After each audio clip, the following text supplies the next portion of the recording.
what if immense fortune wasn't just about, luck? What if it was the result of incredible faith, maybe actions spanning lifetimes?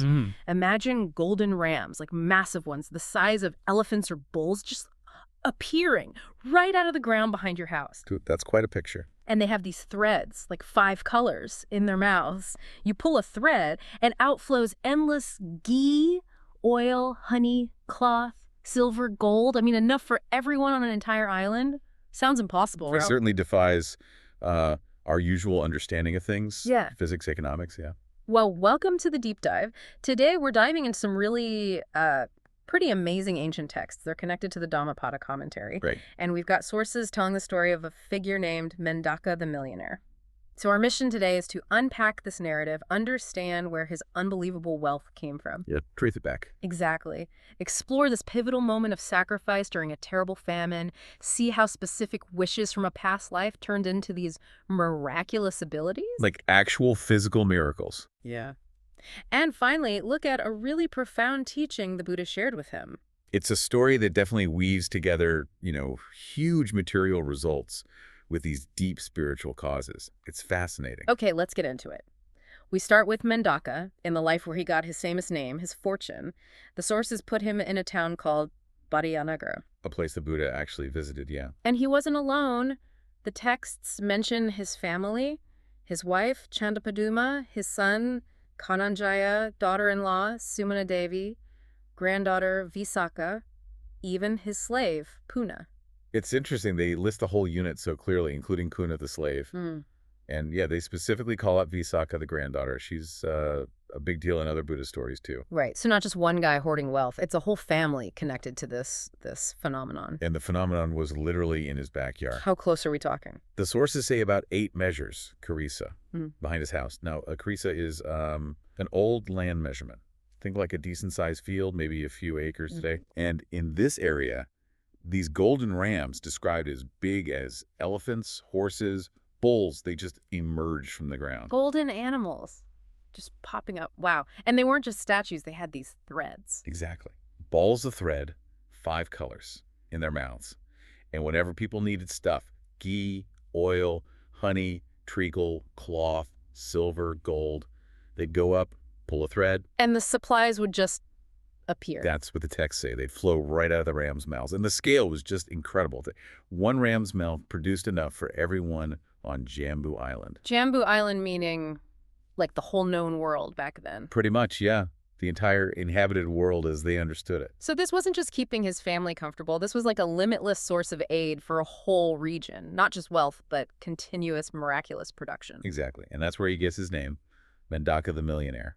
Mendaka probably referring to the rams. Makes sense. But okay, this kind of effortless, endless wealth, it doesn't just happen, right? The sources take us back, way back. This is where it gets really interesting, yeah. Back to the time of a previous Buddha, Vipassī Buddha. Okay. And in that life, Meṇḍaka was reborn as a young man, Avaroja. He was the nephew of a rich householder, who was also named Avaroja. Okay, 2 Arofas, got it. Nephew and uncle. So the uncle starts building something special for the Vipassī Buddha. All right, a Gantakudi, a perfume chamber, a very meritorious act. And the nephew, our future Meṇḍaka, offers to chip in. Yeah, he offered to help equally, share the merit. But the uncle, for whatever reason, said, no, I'll do this one myself. But young Avaroja didn't just give up on making an offering. Not at all. He actually took on something even bigger. He decided to build this magnificent Kungarasala, like a grand hall or portico, right in front of his uncle's Gantakudi. And it was fancy. Oh, yeah. The description is just lavish. Made of 7 kinds of gems, gold everywhere.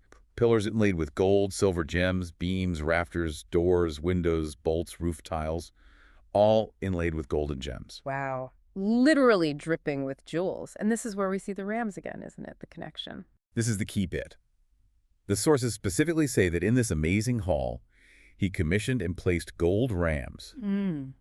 4 under the legs of the Dhamma seat, the teaching seat, 2 under the footrest, and 6 more surrounding the pavilion. Golden rams right there at the heart of this sacred space he built. It feels like a direct echo, doesn't it? Creating these rams in that life leads to the miraculous rams later on. That seems to be the implication, yeah. A very direct karmic link through this specific symbol. It was an incredible act of devotion, using immense wealth to honor a Buddha. And he didn't stop with the building. No. His generosity kept going. He invited Vipassī Buddha and this huge gathering of monks, 680,000 of them. 680,000. That's the number given, yeah. Huge. And he provided alms, food, and requisites for 4 months straight. 4 months? And on the last day, he gave 3 robes to each monk. And 1 robe given to a newly ordained monk was worth 1,000. 1,000? That's the usual understanding, yeah. An ancient currency. 1,000 would have been an enormous amount of money back then. Like a fortune in itself. A truly valuable gift, not just a piece of cloth. So building this jeweled hall with the gold rams, feeding hundreds of thousands for months, this massive final gift, this is the root cause of the future Meṇḍaka's immense fortune. According to these texts, absolutely. This huge act of merit, done way back in the time of Vipassī Buddha, created the conditions. It led him through rebirths in good realms, eventually becoming Varanasi Setthi. Millionaire in Varanasi. Right, in this current era.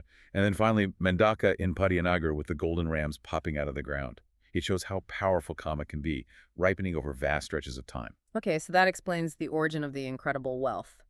But the story then jumps to a life before the rams, his life as Varanasi Setthi, where things were, well, the complete opposite. Exactly. Total contrast. He's Varanasi Setthi, the millionaire. One day he's at the king's court, meets the royal chaplain, the Purohita. And asks us about the future. Yeah. What did the portent say? And the news was bad. Really bad. How bad? The Purohita predicted a devastating famine. Widespread, coming in just 3 years. 3 years warning for total famine. Terrifying. So what did he do? Varanasi Setthi, I mean. He went all out, used his wealth, cultivated everything he could, collected massive amounts of paddy, rice, grain.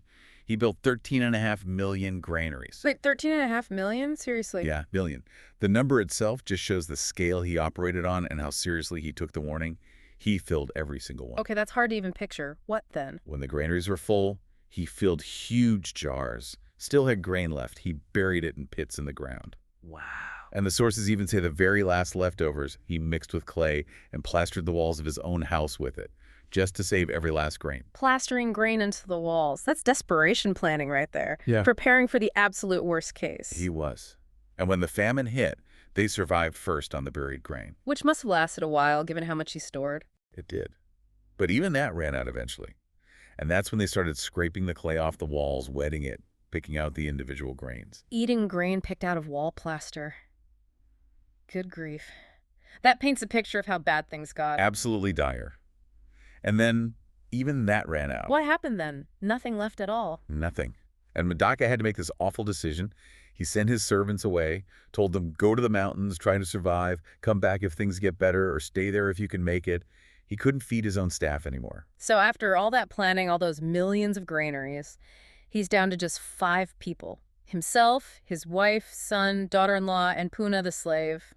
Starving. Exactly, rock bottom, facing death from starvation. And this is the setup for the story's most critical moment. Okay, what happens? Well, his wife. She had secretly hidden just 1 dalika of rice. 1 dalika, how much is that? Tiny, like a handful or 2. Barely anything. Definitely not enough to feed 5 people for long.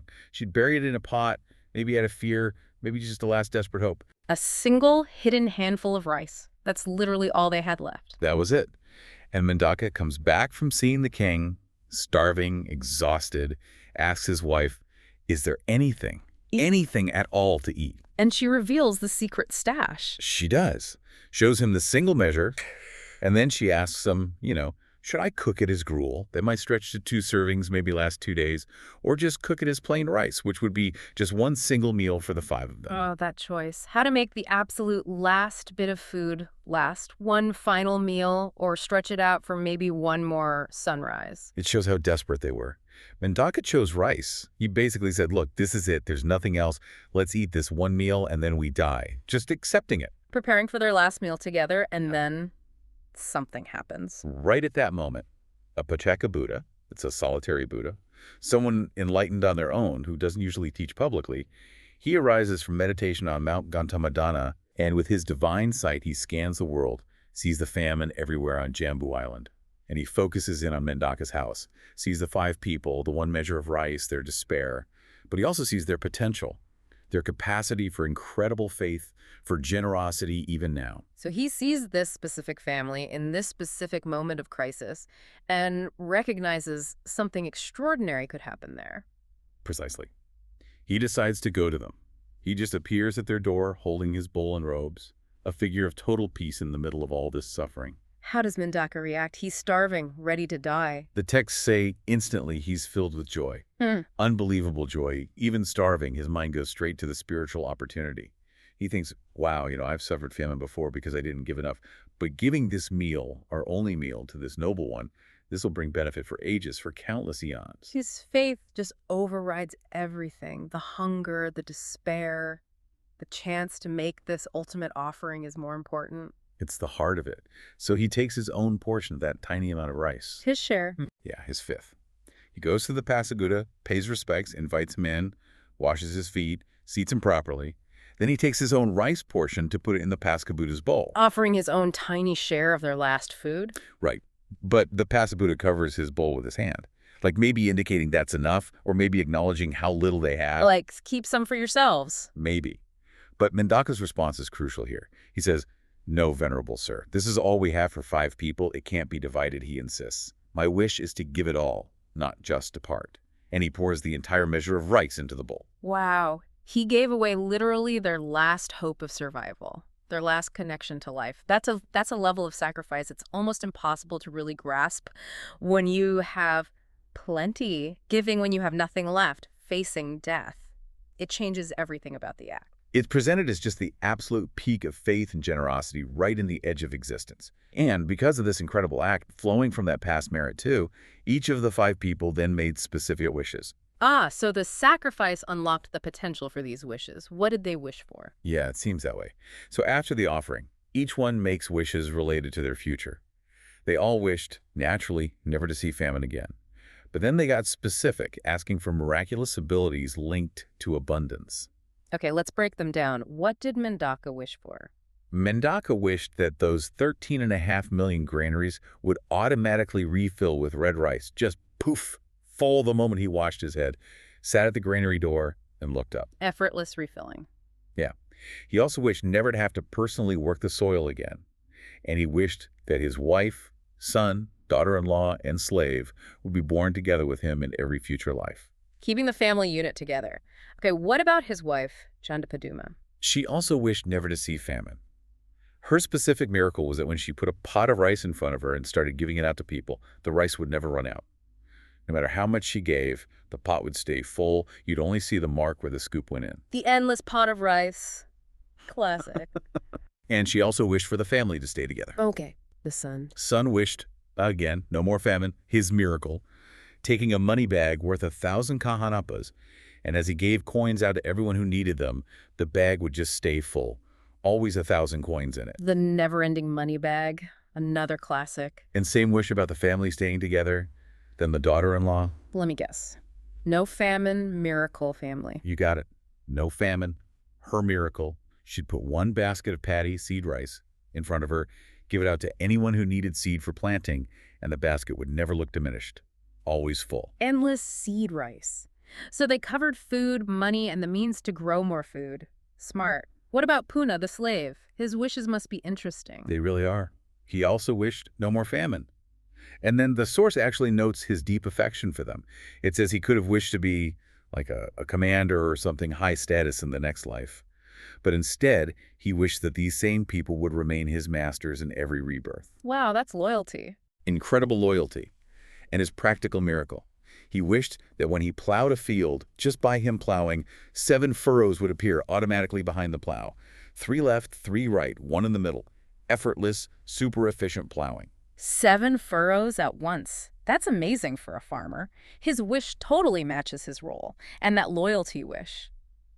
Wow. It really speaks volumes about the bond in that household, doesn't it? Even across status lines. Definitely. So they make these incredibly specific wishes born from this ultimate sacrifice. What happens then? The Pacceka Buddha says, so be it, to affirm their wishes. He gives them verses of rejoicing, like a blessing, and then departs back toward Ganamadana mountain, staying visible to them as he goes. And the immediate result of the offering itself, that tiny bit of rice. That single measure of rice they gave. It miraculously became enough food, not just for the Pacceka Buddha himself, but for 500 other Pacceka Buddhas as well. Whoa! 1 handful fed 500 enlightened beings. That shows the immediate power, the fruit of giving with such pure faith. Exactly. And the long-term fruits, of course, were those wishes manifesting in their next life, which brings us right back to Meṇḍaka in Padiyanagar. Where these abilities became the source of his legendary wealth? Did they, test them out? Oh, yeah. The sources describe it. Meṇḍaka, for instance, got his 13.5 million granaries all cleaned out. Then he performed the ritual, washed his head, sat at the main granary door, just looked up, and bam. All 13.5 million granaries instantly filled to the brim with red rice. Just like he wished. Amazing. And his wife, Sotapatti. She got all dressed up in jewels, sat by the gate with a golden scoop and a pot of rice made from that magic patty, presumably. She announced, anyone who needs rice, come get it. And she gave it out all day long, and the pot just stayed full. Only the scoop mark showed. Incredible. And didn't the sources mention something about her name and marks on her hands and feet? Yeah, that's a neat detail. Chandapaduma means moon lotus. The texts say this name, and actual moon and lotus signs on her palms and feet, came from a past life act. Giving water to monks with a strainer in her left hand, that's the lotus mark on the left, and scooping rice with her right hand, the moon mark on the right, as she served communities of monks under previous Buddhas. Huh. So even those smaller acts of service left literal marks centuries later. Shows how everything connects. Exactly. Little ripples turning into visible signs. Okay, back to the testing. The son. The money bag. Right. Dressed in jewels, takes the bag with 1,000 coins, sits down, invites people needing money, gives it away, and the bag just stays full. Always 1,000 coins. Never runs out. And the daughter-in-law. Seed rice. Same thing. Adorned, sits with her basket of patty from the magic granaries, invites people needing seed, gives it out. Basket stays full. Never looks empty. And Puna, super plowman. Puna too. Adorned in jewels, gets these bulls with golden yokes and ropes, hitches them to a golden plowshare, goes to the field, starts plowing, and just like he wished, 7 perfect furrows appear behind him automatically with every single pass. So these weren't just private party tricks. These powers let the whole family become this incredible source of aid for everyone. Totally. Meṇḍaka announced it all over the city, and the texts say people from all over Jambu Island came. They got food, seed rice, silver, gold, whatever they needed, right from Meṇḍaka's house. This family, powered by these unique wish-born miracles, became the central distribution hub for the whole land, all tracing back to that moment of sacrifice, fueled by merit from way, way back. What a story arc. Building jeweled halls, starving, giving the last meal, then becoming this fountain of infinite wealth through specific miracles. Okay, so now Meṇḍaka hears the Buddha himself is in town. Right, and naturally he wants to go pay respects. So he sets out. But he runs into some trouble on the way. He does. Meets these sectarians, titiyas, the texts call them. They try to stop him, try to talk him out of going to see the Buddha. Why? What was their argument? They basically said, hey, we're the doers. We believe in action, cause, and effect. Yeah. And they called the Buddha a non-doer, an annihilationist. They were trying to paint the Buddha's path as being about, inaction or nothingness, maybe trying to subtly undermine Meṇḍaka, whose whole life story seemed to be about powerful actions leading to huge results. That's a direct challenge. So what did Meṇḍaka do? He just ignored them, didn't engage, didn't argue. Despite their bad-mouthing the Buddha, he just walked right past and kept going. Shows real conviction. He wasn't swayed, even though they were kind of appealing to his own life story of action and results. It does. So he gets to the Buddha, pays respects properly, sits down to one side, and the Buddha teaches him the Anupubbikatha. The gradual instruction. Yeah. It's this step-by-step teaching method often used for lay people. Starts with generosity, the morality, the rewards like heavenly birth, then the downsides of sensual pleasure, and finally the benefits of letting go, of renunciation. It prepares the mind, makes it ready for the deeper stuff. And for Meṇḍaka, after his mind was prepared like this, the courses say, right at the end of that teaching, Meṇḍaka attained the fruit of stream entry, Sotapatti. Stream entry. That's the first stage of enlightenment. Irreversible. Means he's guaranteed to reach full awakening within 7 lives at most. That's huge. A direct result of meeting the Buddha and hearing the teaching. Absolutely. Massive transformation. So, after achieving this, Meṇḍaka then tells the Buddha, hey, on my way here, those sectarians tried to stop me, said some nasty things about you. He reported what they did. How did the Buddha respond? The Buddha used it as a teaching moment, explaining a universal human tendency. He said basically that beings like those sectarians often don't see their own big faults, but they're experts at finding faults in others, even tiny ones, or even faults that aren't really there. And they broadcast them, spread them around like scattering chaff in the wind. Yeah, it's always easier to see flaws in other people. Exactly. And the Buddha drove the point home with a specific verse from the Dhammapada, verse 190. The source is quoted, "Easy to see the faults of others, hard to see one's own. One winnows other people's faults like chaff, but hides one's own, like a fowler hiding himself by camouflage." Like a fowler hiding by camouflage. That's a vivid image. What's the idea there? The commentary explains it. Like a birdcatcher hides himself completely, using camouflage, so he can focus entirely on spotting and catching the birds. People do the same with their faults. They expertly hide their own significant flaws while being incredibly skilled at spotting, maybe even exaggerating, and definitely broadcasting every little perceived flaw in others. Seeing someone else's tiny slip-up is easy. Seeing your own big mess-up, really hard. People stand up high, metaphorically, scattering others' faults like worthless chaff, while keeping themselves hidden from view, especially from their own self-examination. So the Buddha takes this specific incident, Mendaka being hassled, and pulls out this profound, timeless insight about human psychology. Our amazing ability to critique everyone else while being blind to ourselves. Exactly. And this teaching, centered on that Dhammapada verse, wasn't just from Mendaka. The sources say that at the end of this talk, many other people listening also attained stages of awakening. Wow. So Mendaka's whole journey, the past merit, the famine, the sacrifice, the miracles, seeking out the Buddha, it not only led to his own breakthrough, but also created the conditions for many others to hear this crucial teaching about self-awareness versus criticism. It ties it all together beautifully, doesn't it? The dramatic story of wealth and suffering leads right into the core spiritual path of insight and letting go. Okay, let's pull back from this deep dive then. We've really gone through the incredible story of Mendaka the Millionaire. We saw how this amazing act of merit, way back, building that jeweled hall with the gold rams for Vipassī Buddha, set the stage. Yeah, laid the foundation. Then we saw him plunge into absolute hardship during that famine as Varanasi Setthi, and that pivotal moment, that almost unbelievable act of faith, giving away the very last bit of food he and his family had. Giving it to the Pacceka Buddha. And we saw how that sacrifice, turbocharged by the past merit, blossomed into those very specific wishes, manifesting as real, tangible miracles in his Meṇḍaka life. The self-filling granaries, the endless pot of rice, the bottomless money bag, the never-diminishing seed basket, even Puna's magic plow.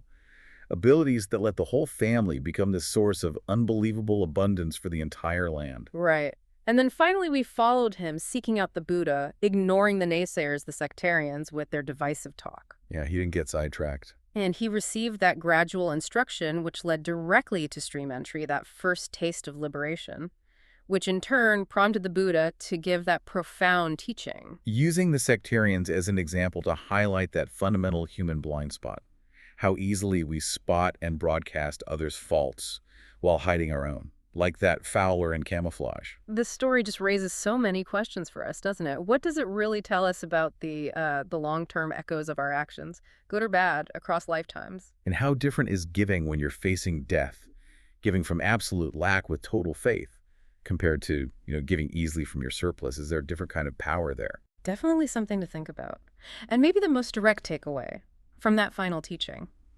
How often do we fall into that trap? Being experts on everyone else's flaws while being masters of self-deception about our own, how often are we the fowler in camouflage? It's a challenging question. So think about those gold rams, that almost fairy tale endless supply.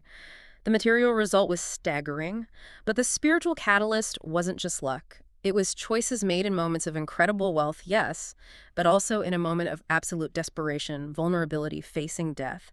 What might be the most powerful acts of giving or the most clarifying moments of self-reflection in your own life? Maybe they aren't measured in gold or granaries, but in unexpected inner shifts or quiet transformations.